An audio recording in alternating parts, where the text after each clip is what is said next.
Okay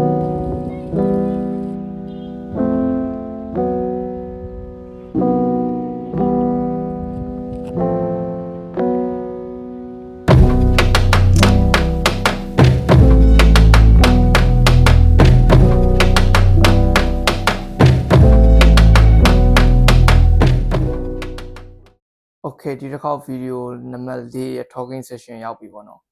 ဒီ talking session မှာကျွန်တော်ဘာပြောသွားမှာလဲဆိုတော့ကျွန်တော်ခုတော့ဆောင်းမွေးနီးလာပြီဆောင်းမွေးနီးလာပြီဆိုတော့ကျွန်တော်စာနေတိုင်းလုပ်ရတယ်ပေါ့နော် past paper နေတိုင်းလုပ်ရတယ်အဲ့တော့ဒီမှာပြောပြမယ်အကြောင်းအရာကိုစာလုပ်နေတဲ့အချိန်မှာဘယ်လိုမျိုးစာလုပ်နေတဲ့အချိန်မှာဖြစ်ဖြစ်အရန်ညာနာပိုင်းဆိုင်ရာအားသုံးရတဲ့အလုပ်တွေမှာပေါ့နော်အဲ့ဒီစိတ်ကိုရန်တွေးရတဲ့ခေါ်ရတဲ့အလုပ်တွေမှာဟိုမှာသင်ချာတွက်တာဖြစ်ဖြစ်အဲ့လိုမျိုး case study business လုပ်တယ်ဆို case study တခုလုပ်တဲ့အချိန်မှာ reasoning တွေပါပေးတာဖြစ်ဖြစ်ဒါမှမဟုတ်ကိုက graphic design ဆိုရင် creative ဖြစ်ဖြစ်ဘယ်လိုမျိုး design တွေဆိုရင်ကောင်းမလဲဒါမှမဟုတ် content တွေ copy တွေရေးတဲ့အချိန်မှာဆိုရင်အချိန်ပြတ်မသွားအောင်လုံးဝ flow ထဲမှာရောက်နေအောင်ဘယ်လိုမျိုးလုပ်ရမလဲဆိုတဲ့ဟာကိုကျွန်တော်ဒီနေ့ share တော့ပေါ့နော်ကျွန်တော်ဒီခုလောစာလုပ်နေတဲ့သတိထားမိတဲ့အကြောင်းအရာတခုပေါ့နော်ကျွန်တော်စာလုပ်ပြီဆိုရင်ဖြစ်တတ်တာဘယ်လိုမျိုးလဲဆိုတော့စာလုပ်တယ်ခဲနကိုင်းစာရေးမိကွန်းစာရေးကြည့်လေ့ကျင့်ပြီးရင်15မိနစ်လောက်နေတော့အကြောင်းမှာတော့ကိုတခုရှက်စရာကောင်းတယ်တခုလုံးပြီးတော့သတိရသွားအဲ့ဒီအရာကိုသတိရသွားတော့အဲ့တော့ဒါဒီလိုလုပ်ခဲ့ရင်ကောင်းပါအဲ့တော့ဒါဟိုလိုလုပ်ခဲ့ရင်ကောင်းပါအဲ့လိုမျိုးစတွေးရနေဒီအတွေးကနေနောက်ထပ်အတွေးတစ်ခုရောက်နောက်ထပ်အတွေးတစ်ခုကနေနောက်ထပ်အတွေးတစ်ခုရောက်အဲ့ဒါနေအတွေးရနေစင်းနဲ့စလုပ်တာနေရှိန်ပြတ်သွားရောအဲ့တော့ပြောချင်တာအဲ့တော့ဘာလုပ်ခဲ့ရင်ကောင်းမှာမျိုးမဟုတ်ဘူးပြောချင်တာစာကိုအဓိကအရှိန်ပြတ်မသွားဘူးပဲအဲ့လိုအရှိန်ပြတ်သွားပြီးတော့အတွေးထဲမှာမျောသွားရင်အချိန်နဲ့ဘယ်လိုကုန်သွားမှမသိတော့ဘူးအချိန်နဲ့ဘယ်လိုကုန်သွားမှမသိရင်တနာရီနဲ့ပြရမယ့်စာကိုတနာရီခွဲလောက်အချိန်ကြာသွားမျိုးဖြစ်နိုင်တယ်အဲ့တော့ကိုယ့်ရဲ့အတွေးတွေဘာတွေတွေးနေလဲဆိုတာအများကြီးသတိရှိနေဖို့လိုပဲပေါ့အဲ့လိုသတိရှိဖို့ဆိုရင်စိတ်ကိုဘာတွေးနေလဲဆိုတာအများသတိကပ်နေအောင်လုပ်အောင်ကိုဘာတွေးနေလဲဆိုတာစိတ်ကသတိကပ်နေကိုယ့်စိတ်ကိုလက်ဖြောက်ခါလိုက်သူမျိုးပဲစားလို့နေစီကိုပြန်ပြီးအာရုံစိုက်လို့ရတယ် concentration ကိုအဲ့ဘက်ကိုပြန်ဒီဘက်ကိုပြန်ပြီးတော့သဲလာလို့ရတယ်ကိုကသာအဲ့ကိုယ်စိတ်ကဘယ်ဘက်ကိုကိုယ်စိတ်အတွေးရဘယ်ကိုရောက်သွားလဲဆိုတာသတိရှိမနေလို့ဆိုရင်အဲ့စိတ်ထဲမှာမျောပြီးတော့အချိန်ကြီးကုန်သွားနိုင်တယ်အဲ့တော့ဒါခုတော့ကျွန်တော်ဒီစားလို့နေသတိထားမိတဲ့အကြောင်းအရာတခုပေါ့အဲ့လိုမျိုးသတိရှိနေအောင်ဘယ်လိုလုပ်အောင်မလဲစိတ်ကိုကျွန်တော်အနေနဲ့အဓိကလုပ်တာတော့တရားထိုင်တာပေါ့နော်တရားထိုင်တာဆိုရင်ကျွန်တော်အရင်ဘာသာတရားကိုင်းဆိုင်တဲ့ကောင်းတော့မဟုတ်ဘူးကျွန်တော်တရားထိုင်တဲ့အကြောင်းအရာအဲ့လိုမျိုးသတိကပ်နေအောင်အဲ့တမျိုးနဲ့အတွက်ပဲကျွန်တော်တရားထိုင်တာကိုကအသက်ရှူတာကိုမှတ်တယ်ထားတော့အသက်ရှူတာမှတ်တယ်အ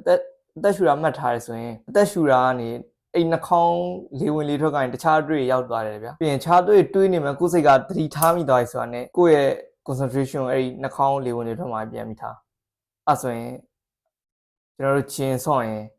muscle တကြောပြီးလို့ပြီးသွားရင်နောက်ပိုင်းကျရင်ကိုယ့်ရဲ့စိတ်ကအရင်ကတည်းပိုပြီးသတိရှိလာလိမ့်မယ်အသက်ရှူတာကနေတခြားတွေရောက်သွားပြီဆိုရင်စိတ်ကတန်းပြီးတော့သတိထားမိသွားပြီသတိထားမိသွားရင်ကိုယ့်ရဲ့အတွေးတွေကိုအရင်လိုပြန်ပြီးတော့အသက်ရှူရစီကိုပြန်သွားပါတော့အဲ့လိုမျိုးကိုယ့်ရဲ့စိတ်ကို train ထားပြီဆိုရင်ကိုစာလုံးနေတဲ့အချိန်ရောက်ရင်ကိုယ့်ရဲ့အတွေးကစာကနေတခြားအတွေးရောက်သွားပြီဆိုတာနဲ့တန်းပြီးသတိထားမိရဲ့သတိထားမိသွားရင်စိတ်ကိုပြန်ဆွဲခေါ်ပြီးတော့ကိုယ့်ရဲ့ concentration တွေအကုန်လုံးစာအုပ်မှာပြန်ထားလို့ရတယ်အဲ့ဒီနီးဗျူဟာဒီစာလုပ်တဲ့နေရာမှာအသုံးဝင်တာမဟုတ်တခြားနေရာမှာလည်းအသုံးဝင်တယ်ဗျာထူးသဖြင့်ညာနာပိုင်းဆိုင်ရာသုံးရတဲ့အလုပ်တွေမှာပိုပြီးသုံးဝင်တယ်ဒီခန္ဓာကိုယ်နဲ့ပတ်သက်ပြီးအားသုံးရတဲ့အလုပ်တွေမှာကျတော့ခန္ဓာကိုယ်ကသူ့ muscle memory သုံးပြီးတော့လုပ်သွားဆိုတော့အရင်တတိကတ်နေကြမလို့ပေါ့ဒါပေမဲ့ကျွန်တော်တို့ content ရေးတာပဲဖြစ်ဖြစ် graphic design ဆိုတာပဲဖြစ်ဖြစ် video edit လုပ်တာပဲဖြစ်ဖြစ်ကိုယ့်ရဲ့အတွေ့အကိုလုပ်နေတဲ့အလုပ်တစ်ခုပေါ်မှာတိုက်ရိုက်ကြနေဖို့လိုတယ်စိတ်ကဟိုဝဲဒီဝဲဖြစ်သွားပြီဆိုရင်အဲ့စိတ်ကိုမြင်ပြန်ခေါ်နိုင်ရမှာအဲ့ကျရင်ကိုယ့်ရဲ့ကိုထုတ်တဲ့ output ရဲ့ result ကလည်းကောင်းတယ်ပြီးရင် performance တွေကလည်းကောင်းတယ်ပြီးရင်မြန်လေးနဲ့လည်းပြီးနိုင်တယ်အလုပ်ကိုကိုယ်စိတ်ကအဲ့လိုမျိုး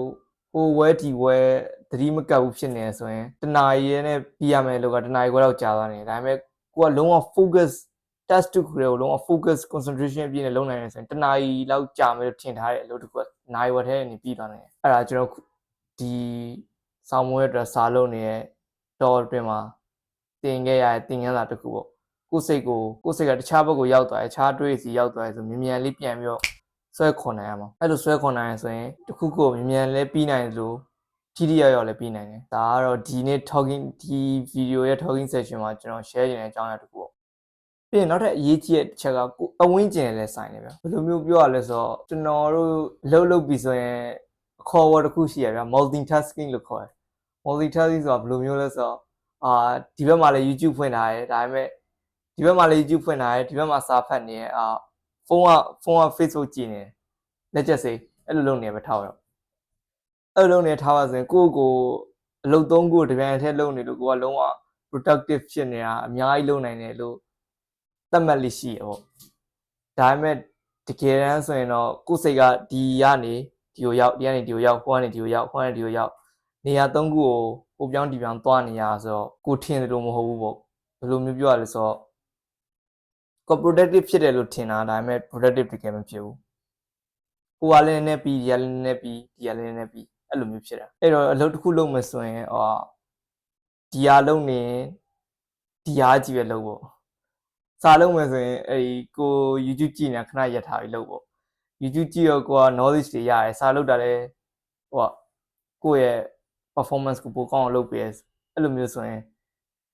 နှစ်ခုတပြိုင်တည်းထည့်မလုပ်နဲ့နှစ်ခုတပြိုင်တည်းလုပ်တာဟိုနည်းနည်းဒီနည်းနည်းပြီးတာအမှန်တကယ်အဝေးမရဘူးတစ်ခုလုပ်မယ်ဆိုတစ်ခုကိုပဲ concentration အပြည့်ထားပြီးလုပ်ပေါ့တချင်းနားထောင်တာလည်းပါတယ်အထူးသဖြင့်စာလုံးတချင်းနားထောင်တာစာလုံးချင်းနားထောင်တာဆိုရင်ကိုယ့်စိတ်ကတချင်းရဲ့စာသားစီကိုရောက်သွားလိုက်အဲဒီစာဘက်ကိုပြန်ရောက်သွားလိုက်တချင်းရဲ့စာသားစီကိုရောက်သွားလိုက်စာဘက်ကိုပြန်သွားရောက်သွားလိုက် ਨੇ အဲ့တော့စာအရင်ရှေ့မရောက်တော့အဲ့တော့တစ်ခုလုပ်မယ်ဆိုရင်တကယ်တော့တိတ်ဆိတ်နေပုံရင်းချင်းတစ်ခုမှာဒီအလုပ်ဆိုရင်ဒီအလုပ်ပေါ်မှာပဲ concentration 100% ထားပြီးတော့လုပ်အောင်ကျွန်တော်ခုပြောနေတဲ့အကြောင်းအရာ focus အကြောင်းပဲကိုက focus ဖြစ်ဖို့အရေးကြီးတယ်လို့ပြောချင်တာ That is what I learned these days while practicing for my GCSE exam ဒီနေ့ဒီတစ်ခါဗီဒီယိုမှာတော့ကျွန်တော်ပြောသွားမှာဒီလောက်ပဲပေါ့နော်နောက်ပိုင်းကျရင်လည်းကျွန်တော်လုပ်နေတာတွေထဲမှာသင်ယူခဲ့ရတဲ့သင်ခန်းစာတွေအကုန်လုံးဒီလို video recording လေးဖြစ် editing လေးဖြစ်ကျွန်တော်လုပ်သွားပြီး share ပေးမယ်အဲ့တော့နောက်ပိုင်းကျမှတွေ့မယ်